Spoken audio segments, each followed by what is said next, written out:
Hello! ఎలా ఉన్నారందరూ? ఈరోజైతే నేను భద్రాచలం రామాలయానికైతే వచ్చాను. శ్రీరామనవమి దగ్గరలోనే ఉంది కాబట్టి కళ్యాణానికి సంబంధించిన పనులన్నీ స్టార్ట్ చేశారు. అండ్ నాకు తెలిసిన ఇన్ఫర్మేషన్ మీతో కొంచెం షేర్ చేసుకుంటాను ఈ కళ్యాణానికి సంబంధించి.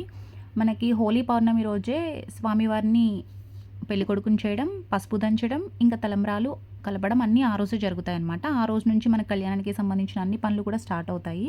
సో, క్లీనింగ్ వచ్చేటప్పుడు చూసాను మొత్తం కూడా టెంట్స్ వేసి లైటింగ్స్‌తో చాలా బాగుంది. నైట్ అయితే వ్యూ బాగుంటదనిపించింది. చూసారు కదా ముగ్గులు ఇవన్నీ చాలా అందంగా రెడీ చేశారు. అండ్ ఈ కళ్యాణానికి సంబంధించి ఏంటంటే మనకి మార్చ్ 30 నుంచి ఏప్రిల్ 12 వరకు శ్రీరామనవమి తిరుకళ్యాణ వేడుకలు అనేవి ఇక్కడ జరుగుతాయి. అండ్ ఏప్రిల్ 5న ఎదురుకోళ్ల ఉత్సవం జరుగుతుంది. అండ్ ఏప్రిల్ 6th కళ్యాణం కదా!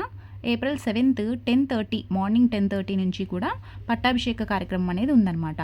అండ్ ఇంకొకటి ఏంటంటే మనకి ఆన్లైన్‌లో కూడా కళ్యాణానికి సంబంధించిన టికెట్స్ అనేవి టెంపుల్ వాళ్ళు అవైలబిలిటీలో ఉంచారు.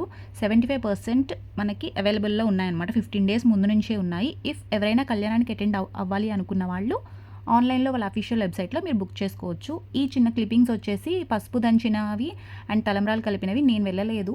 మా ఫ్రెండ్ వాళ్ళు వెళ్ళారు. సో, అవి నాకు సెండ్ చేస్తే నేను లాస్ట్‌లో అటాచ్ చేశాను మీరు చూస్తారని. వీడియో నచ్చితే లైక్, షేర్ అండ్ సబ్స్క్రైబ్.